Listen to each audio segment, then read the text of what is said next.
మరిన్ని వార్తల కోసం please subscribe me Amaravati news.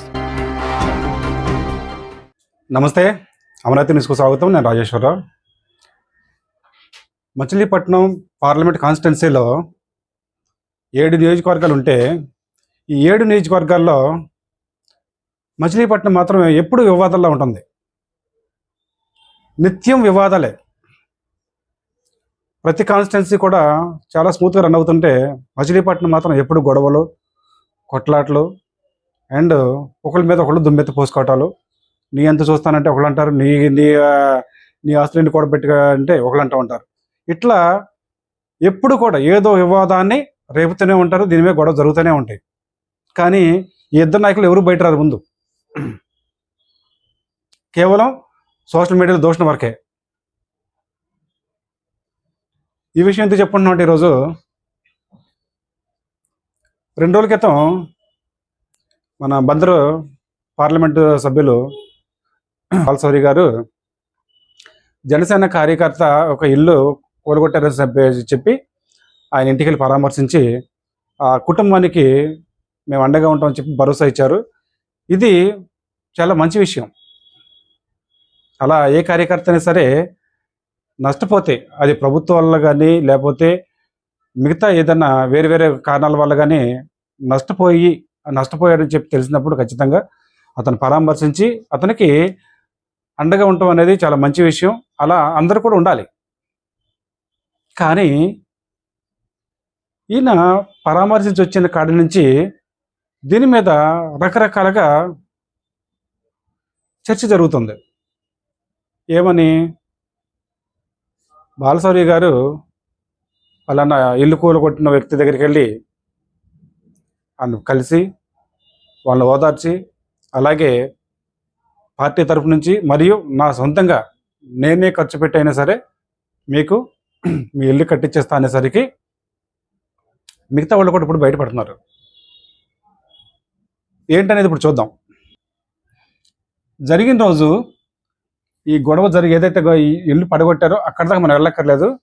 అది అందరికి తెలిసిన విషయం కాబట్టి దాని తర్వాత జరిగిన పరిణామాలు మాత్రం చూపిస్తాం. బాధింపడ్డారు. ఆ కుటుంబానికి కూడా ఖచ్చితంగా పార్టీలతో సంబంధం లేకుండా మానవులుగా, మనిషిగా, ఒక బందరవాడిగా మేమందరం వాళ్ళకి తోడుగా ఉంటాం. ఖచ్చితంగా మా తాతలో మేమేం చేయగలుగుతాం, ఖచ్చితంగా వాళ్ళు వెనకాలే ఉంటాం. దీంట్లో న్యాయపరంగా కూడా పోరాటం చేస్తామని చెప్తూ సెలవు తీసుకుంటాం. ఓకే, మంచిది. వాళ్ళు నష్టపోయిన తరఫున పేర్ని కిట్టు గారు కూడా వాళ్ళ తరఫున ఉంటానని అన్నారు. మంచి విషయమే. బతుకుతారు కుమ్మర్లు, తూర్పు కాపులు, వాళ్ళ గుండెల్లో దింపిన గుణపాలు అంటే జేసీబీలు ఎంత బాధగా ఉంటాయో నొప్పి తెలియాలా? 3 ఏళ్ళు ఆగు. ఇదే బాపిరాజు కమిషనర్ని బందర్లో కమిషనర్ గా తీసుకొచ్చి ఇంకా అతను 2034 దాకా ఉంటాడు సర్వీస్ లో. బాపిరాజ్ చౌదరి గారు, చంద్రబాబు నాయుడు గారి చుట్టం, గోపీచంద్ గారికి చుట్టం. ఈ బాపిరాజ్ ఇక్కడ ఈ వీడియో ఎందుకు చూపిస్తా అంటే, పేర్నాని గారి వాదన ఏంటి? బాపిరాజ్ అంటే మున్సిపల్ కమిషనరు ఈ విషయంలో తొందరపడ్డాడు, తప్పు చేశాడని చెప్పేసి ఈయన గట్టిగా వాదిస్తున్నారు. ఆయన ఏం చెప్తున్నారు? మీరు తొందరపాటు చర్యలు చేసి ఏదైనా కానీ అతనికి చేసిన నష్టం చాలా పూడ్చలేదన్నట్టుగా ఆయన ఆవేశం వెలగక్కారు. చౌదరి గారిని 2029 గవర్నమెంట్ రాగానే, జగన్ రాగానే ఆ కమిషనర్ బందర్ పోస్టింగ్ తీసుకొచ్చి ఇదే బాధ, ఇదే ప్రొక్లైన్ దిగితే గుండెల్లో ఎంత బాధ ఉంటుందో నిన్ను ఆడిస్తున్న నీ పెన్ డ్రైవ్లన్నీ కూడా సేఫ్ లాకర్ లో దాచుకుని నిన్ను తోలుబొమ్మలాగా ఆడిస్తున్నటువంటి ఆడికి ఇద్దరికి ఈ జేసీబీ బకెట్లు దిగితే ఎంత బాధ ఉంటుందో చూపించకపోతే కులరంగా చూసుకో. ఇదే బాబురాజు బందరు తీసుకొస్తా. ఇదే పోలీసులు ఎవరెవరైతే ఉన్నాడో, పొద్దున ఒకడు ఉన్నాడు జల్లగా శంపందిలాగా ఉన్నాడు, ఆడిని కూడా ఇక్కడికే తీసుకొచ్చి ఇక్కడే నీ ఇళ్ళకి కాపలా పెట్టి బందోబస్తు పెట్టి నువ్వు ఎట్లా అయితే వస్తే వీళ్ళందరినీ ఈడిపించావో, చొక్కాలు పట్టుకుని, చీరలు పట్టుకుని, జాకెట్లు పట్టుకుని ఈడిపించావో ఈ మనుషుల్ని, అట్లాగే నిన్ను నీ కోసం వచ్చిన ప్రతి ఒక్కరిని ఇదే పోలీసులు వాళ్ళు ఎవడెవడైతే వచ్చాడో సిఐలు ఎస్ఐలు మొత్తం అందరినీ నీ ఇళ్ల చుట్టూ, బైపాస్ ఇంటి చుట్టూ, ఇక్కడ పార్కులో కట్టిన ఇంటి చుట్టూ అదే పోలీసుల్ని పెట్టి, అదే బాపురాజుని పెట్టి, గోపాలరావు అసిస్టెంట్ కమిషనర్ ఉన్నాడు.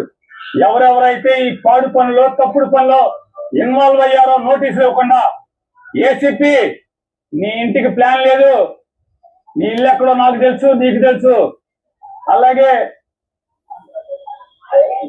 TPO, TPS assistant commissioner Gopalarao, నువ్వు బందరు వెళ్ళిపోతావేమో. గోపాలరావు, బందరు కాదు, నువ్వు ఆంధ్ర రాష్ట్రంలో ఎక్కడున్నా సరే, అవసరమైతే నువ్వు తెలంగాణ వెళ్తే కేసీఆర్ కాళ్ళన్నా పట్టుకుంటా. నీ ఇంటి సంగతి చూస్తా గోపాలరావు.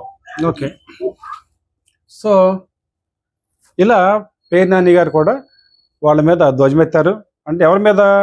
మున్సిపాలిటీ సిబ్బంది, అంటే కమిషనర్ దగ్గర నుంచి కింద స్థాయి అధికారులు ఎవరైతే ఉన్నారో వీడంతా కూడా తప్పు చేశారని చెప్పేసి ఆయన బలంగా ఆ రోజు అంత ఛాలెంజ్లు చేసుకుంటే వరకు వెళ్ళింది.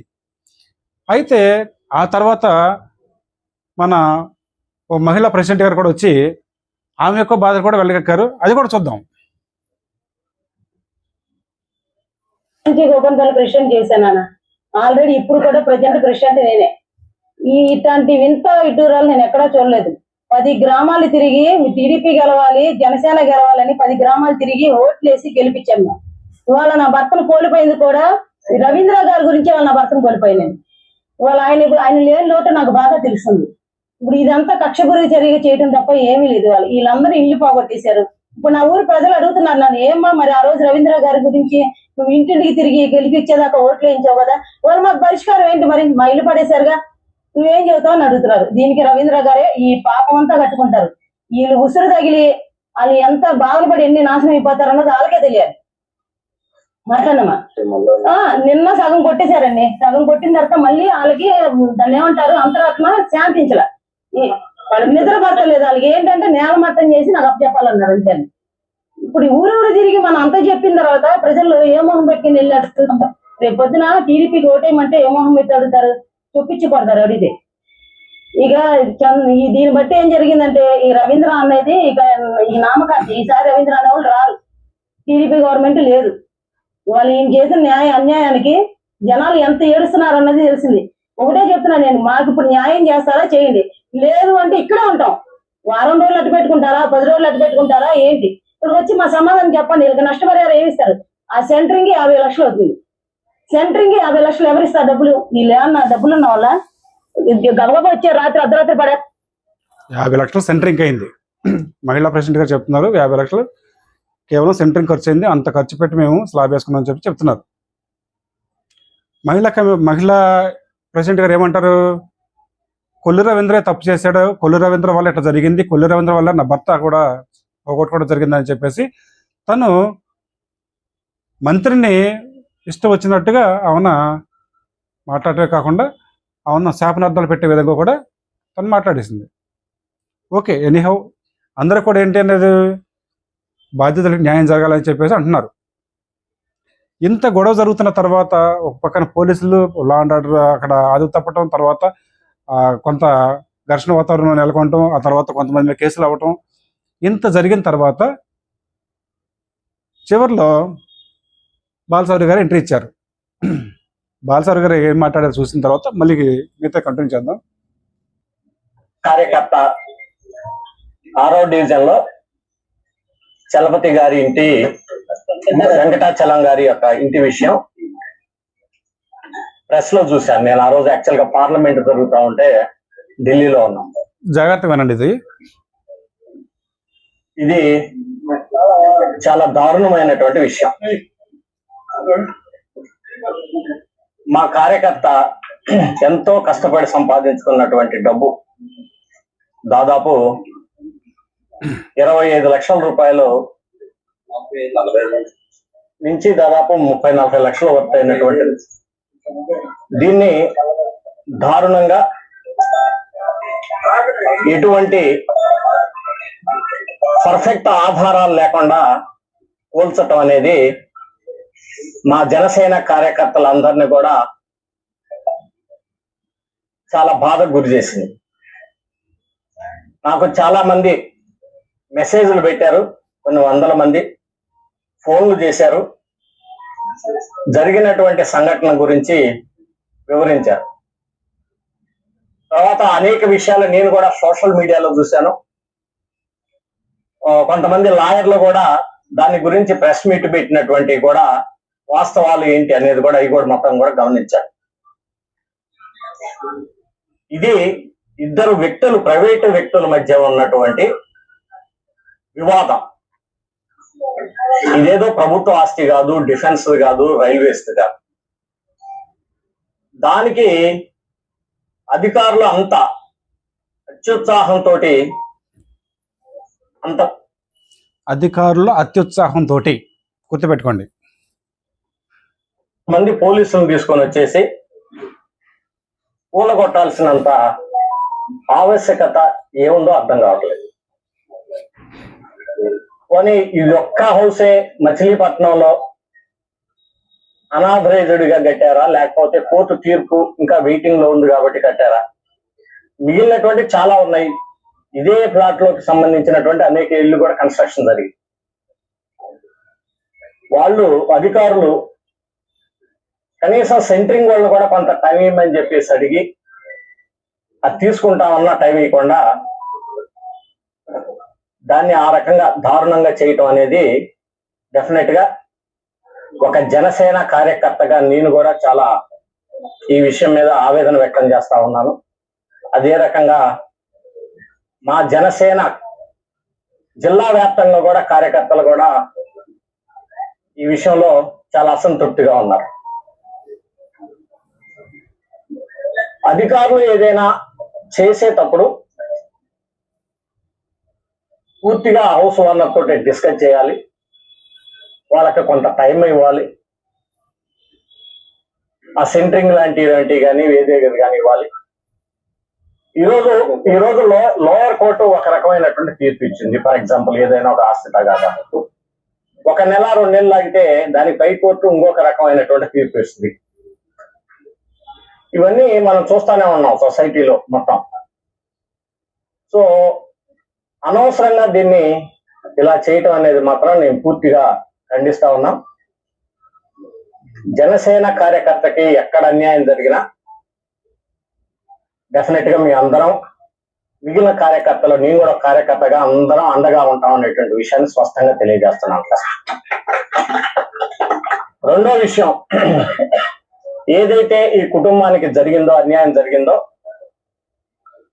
నేను ఒక పార్లమెంటు సభ్యుడిగానే కాకుండా ఒక జనసేన కార్యకర్తగా పూర్తి బాధ్యత తీసుకొని ఎంత నష్టమైతే జరిగిందో అది నేనే భరాయించి మొత్తం దాన్ని మళ్ళీ కన్స్ట్రక్షన్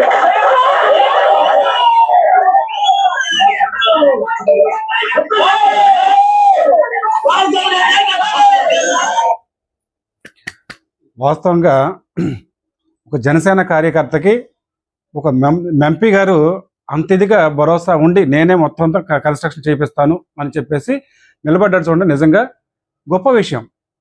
కానీ ఎవరికి అర్థం కాని విషయం ఏంటంటే, ఇందరూ మనం ఒకసారి చెప్పుకున్నాం కదా, అధికారుల అత్యుత్సాహంతో దీన్ని పడగొట్టారు. మరి గత 2 రోజులు అంత గొడవ జరిగింది అంటే అది పడగొట్టిన తర్వాత ఎప్పుడైతే జరిగిందో, మీరు రావటానికి ముందు వరకు కూడా పేరు నాని కానీ పేరు నిగుట్టి కానీ వీళ్ళంతా గొంతేసి పడుతున్నారు కదా. ఏమని, అక్కడ అన్యాయం జరిగింది, పలానా బాపిరాజు చౌదరి ఇట్లా చేసి అత్యుత్సాహం చూపించాడు, పడగొట్టాడని చెప్తున్నారు కదా.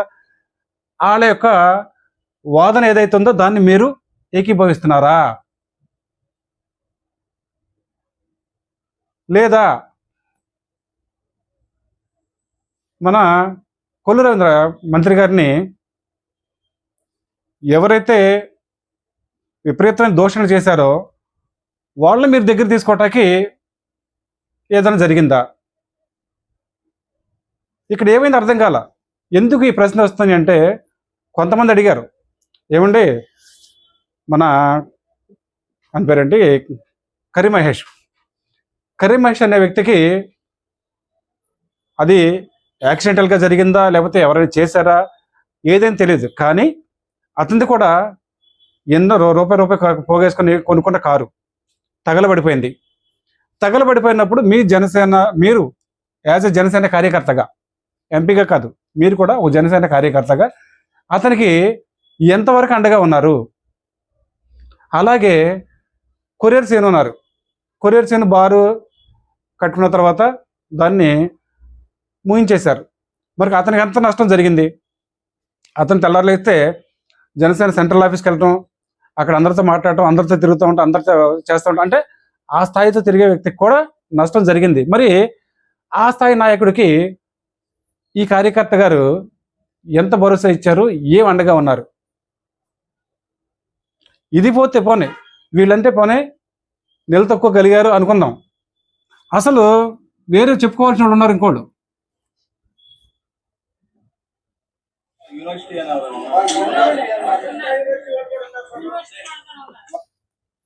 వల్లంనేని బాలసారి గారి కార్యాలయం, అంటే ఆయన ఇంటి ఎదురుగుండంగా ఉద్యోగాల కోసం డబ్బులు కట్టి మోసపోయిన దాదాపు 100 మంది దాకా ఎవరైతే ఉన్నారో వీళ్ళంతా కూడా, అయ్యా మేము మీ ఆఫీసులో పనిచేసే వ్యక్తి వల్ల నష్టపోయి మేము రోడ్డు ఎక్కాము, మాకేదైనా న్యాయం చేయండి అని వీళ్ళంతా రోడ్డు ఎక్కారు. ఎక్కడ వీళ్ళంతా? మన మచిలీపట్నం పార్లమెంట్ పరిధిలోని అందరూ కూడా, అంటే అవనగడ్డ కానీ, చల్లపల్లి కానీ, లేకపోతే బందరు కానీ, ఇట్లా రకరకాల ఊర్లు వీళ్ళంతా. వీళ్ళు ఒక్కొక్క ఎవరైతే ఉన్నారో బాధ్యతలు ఒకటే కనపడవచ్చు, కానీ వీళ్ళకి న్యాయం చేయబోయేస్తారు ఏకసరికి వీళ్ళ కుటుంబంలో ఎట్లేదన్నా కానీ 4-5 ఓట్లు మినిమం ఉంటాయి. ఒక 100 మంది బాధ్యతలు ఉంటే వీళ్ళందరి తరఫున దాదాపు 500 ఓట్లు ఇవి. ఒక ఓట్ బ్యాంక్ కోసం చూసుకున్నా కానీ వీళ్ళు ఎవరికైనా సహాయం చేశారా? ఎంతైతే నష్టపోయారు, సపోజ్ ఒక్కొక్కళ్ళు 10 లక్షలు కట్టారు అనుకుందాం, 10 లక్షలు కాకపోయినా మీరంతా మీరు చేసిందే తప్పు పని కాబట్టి దానిని సాయం చేయకూడదు, కానీ మానవతా దృక్పథంతో ఇగో నేను 2 లక్షల రూపాయలు సాయం చేస్తున్నా అనేదాన్ని సాయం చేసి ఉంటే గనక చాలా హర్షించదగ్గ విషయం అయ్యేది. మరి అక్కడ దీంట్లో అంటే ఈ కార్యాలయానికి వస్తున్నారంటే కనుక, ఎవరైనా జనసేన ఆఫీస్కి వచ్చారంటే కనుక వీళ్ళంతా జనసేనకు సంబంధించిన వాళ్ళు ఉంటారు కదా, అందుకని ఆఫీస్లో పనిచేసే అతను వీళ్ళు పరిచయం అవ్వటం కానీ, వీళ్ళు వాళ్ళ పరిచయం అవ్వటం కానీ, అలా కొంత వీళ్ళ దగ్గర కమ్యూనికేషన్ జరిగి వీళ్ళు డబ్బులు కట్టడం జరిగింది. డబ్బులు కట్టిన మాట వాస్తవం, వీళ్ళు మోసపోయిన మాట వాస్తవం. కానీ వీళ్ళకి ఏమైనా న్యాయం జరిగిందా? మరి పార్టీ తరపు నుంచి కానీ, లేదంటే ఒక మెంబర్ ఆఫ్ పార్లమెంట్గా కానీ వీళ్ళకి ఏమైనా కనీసం ఎంతో కొంత సహాయం చేసి ఉంటే కనుక చాలా బాగుండేదేమో అని. ఎందుకంటే ఇవాళ ఇదే చర్చ జరుగుతుంది. ఏమని అన్నారంటే వీళ్ళు, అంటే వీళ్ళంటాం కాదు, బయట జరిగే చర్చ, నేనన్నది కాదు. ఏమంటున్నారు? ఇక్కడ ఎవరు కూడా జనసేన పార్టీలోకి రావటానికి ముందస్తుగా ఎవరు కూడా ఫండింగ్ చేసి ఉంటారు. ఇప్పుడు ఈరోజు ఎవరైతే ఈ ఇల్లు కూల్చివేత జరిగిందో దీని వెనకాల ఎవరో ఒక పెద్ద వ్యక్తి జనసేన పార్టీలోకి రావడానికి వాళ్ళు డబ్బులు ఇస్తూ ఇటు అనౌన్స్ చేయించారు అని అంటున్నారు. అది ఎంతవరకు వాస్తవం అనేది భగవంతుడికి తెలియాలి, మనకైతే తెలియదు. బయట నడుస్తున్న టాక్ ఇదే. ఇంతమందిని వదిలేసి ఇంతమందికి ఎవరికి సహాయం చేయకోకుండా ఇవాళ హుటాహుటిన ఆ స్థలానికి వెళ్ళి అక్కడికి వెళ్ళి వాళ్ళకి సహాయం చేస్తాము, మొత్తం అయ్యే ఖర్చు అంతా మేమే పెట్టుకుంటాము అనేసరికి మేము కూడా తప్పలు కొట్టాం. కానీ బయట పబ్లిక్ ఏదైతే మాట్లాడుకుంటారో అక్కడ నిజమే కదా అన్న ఆలోచన కలుగుతుంది. కాబట్టి ఒక్కసారి ఆలోచన ఆ ఒక్క కార్యకర్తకే కాకుండా మేము ఆ ఇంటికి కూలగొట్టిన ఇంటికి సంబంధించిన బాధ్యతలు ఎవరైతే ఉన్నారో వాళ్ళకి మేము వ్యతిరేకం కాదు, వాళ్ళకి సహాయంకి మేమే అడ్డుపడట్లేదు, అలాగే వాళ్ళకి సహాయం చేయాలని కోరుకుంటున్నాం. కానీ దాంతోపాటుగా మీ జనసేన కార్యకర్తలే, మీ జనసేన పనిచేసిన వాళ్ళే, మీ జనసేన జెండా తిరిగే వాళ్ళే ఎంతోమంది రోడ్డు పాలవుతున్నారు. వాళ్ళని కూడా ఒకసారి పట్టించుకోండి. అలాగే ఇంకో విషయం కూడా అడుగుతున్నారు. మరి ఓ పక్కన కొల్లు రవీంద్ర గారిని శాపనార్థాలు పెట్టారు. మంత్రి అని చూడకోకుండా ఆయన అన్ని శాపనార్థాలు పెట్టిన తర్వాత కూడా మరి ఏం రాజకీయం జరిగింది? ఎక్కడో ఏదో జరిగింది, అందుకని హుటాహుటిన ఇదంతా జరిగింది అంటున్నారు. కాబట్టి వీటన్నిటికీ బయట జరుగుతున్న ఈ పుకార్లు ఏవైతే ఉన్నాయో వీటన్నిటికి ఫుల్ స్టాప్ పెట్టాలంటే కనుక ఇంకా కొంత ఉదారత చూపించాల్సిన అవసరం ఉంది. ఒక్కసారి దీని మీద ఆలోచన చేసి మిగిలిన బాధితులు ఎవరైతే ఉన్నారో వాళ్ళు కూడా గుర్తించి ఎంతో కొంత మీకు తోచిన కాడికి సహాయం చేస్తే మంచిది అన్నట్టుగా చెబుతున్నారు. విషయానికి వస్తే అధికారులు తొందరపడ్డారు అని అన్నారు కదా. మరి అధికారులు అంటే ఎవరు? కోలుగొట్టిన వాళ్ళే కదా. కూల్చింది ఎవరు? Municipal commissioner. మున్సిపల్ కమిషనర్ అంటే అధికారులు తొందరపడ్డారు, అత్యుత్సాహం చూపించారు అని మీరు ఏదైతే అన్నారో దీని విషయం మీదే కొంచెం క్లారిటీ కావాల్సి ఉంది. ఈ తప్పు చేసిన అధికారి మీ దృష్టిలో అత్యుత్సాహం చూపించిన అధికారినే ఇలాగే కొనసాగిస్తారా? రేపొద్దున ఇంకొక ఇల్లు పగలగొడతారు, లేకపోతే ఇంకో బడ్డీ కొట్టి పగలగొడతారు, లేకపోతే ఇంకొక షాపింగ్ కాంప్లెక్స్ పడగొడతారు. అప్పుడు కూడా ప్రెస్ మీట్ పెట్టి అత్యుత్సాహం చూపించారని చెప్పి వదిలేస్తారా? లేదా ఈ అధికారి మీద చర్యలు తీసుకుంటారు? లేదా తప్పు చేసిన అధికారిని కొమ్ము కాస్తే ఇలాగే కొనసాగిస్తారా? మచిలీపట్నాన్ని ఇంకా నీకు ఇష్టం వచ్చిన పడగొట్టుకుంటూ వెళ్ళిపో, మేము వెనకాల నుంచి నష్టపరిహారం ఇచ్చుకుంటూ వస్తామని చెప్తారా? లేదా ఈ అధికారుల మీద ఎవరైతే ఉన్నారో ఈ కూల్చివేతలు చేసిన వాళ్ళు, ఈ కూల్చివేతలు చేసిన వాళ్ళకి సంబంధించి మున్సిపల్ అధికారులా, లేకపోతే మున్సిపల్ సిబ్బంది ఇంకెవరైనా ఉన్నారా, లేకపోతే ఇంకేదైనా వీళ్ళందరి మీద చట్టపరమైన చర్యలు తీసుకునేది ఏమైనా ఉందా? లేదా వీళ్ళనే ఎట్లాగే కొనసాగిస్తారా? ఇప్పటికీ జనాల్లో రకరకాల ఆలోచనలు వస్తున్నాయి. ఏమైంది ఈ నగరానికి? ఒక పక్కన కూల్చివేతలు చేస్తుంటే ఇంకో పక్కన కంపన్సేషన్ ఇచ్చుకుంటూ వస్తున్నారు, లేకపోతే ఉదారసీనత ప్రదర్శిస్తున్నారు అంటున్నారు. మరి మంత్రి గారి ఇందులో మంత్రి గారి పాత్ర ఏంటి అసలు? ఒక పక్క ఆమెమో చెప్తుంది మంత్రి గారే కావాలని మొత్తం కింద నుంచి పెకలించి అన్ని తీసేసేదాకా ఆపొద్దన్నట్టు చెప్పారు అంటున్నారు. మరి మంత్రి గారు చెప్పించారు అనుకుందాం. అప్పుడు మీరు తనతో పాటు డిస్కస్ చేసుకుని అనౌన్స్ చేస్తుంటే బాగుండేదేమో. ఇప్పుడు ఎలా ఉందంటే మరి మంత్రి గారిని తిట్టిన వాళ్ళని మీరు దగ్గర పెట్టుకుని మాట్లాడటం అనేది కొంత చర్చ దారితీస్తుంది. రేపొద్దున ఇంకా ఇంకొకరు బయటకు వచ్చి మంత్రి గారిని ఎట్లాగే తిడతారు, మరి మీరు ఎక్కడ కాంపన్సేషన్ ఇస్తూ ఉంటారా?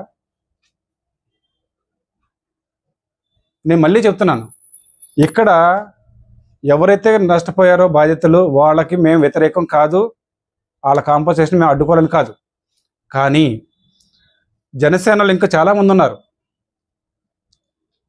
ఇప్పుడు ఇది జరిగింది, రేపు ఇంకో చాలామంది అలుగుతారు. ఒక్కొక్కరు అలకపానికి వెళ్తూ ఉంటే వీళ్ళందరూ దించుకుంటూ కూర్చుంటారా? ఒకసారి ఆలోచించండి.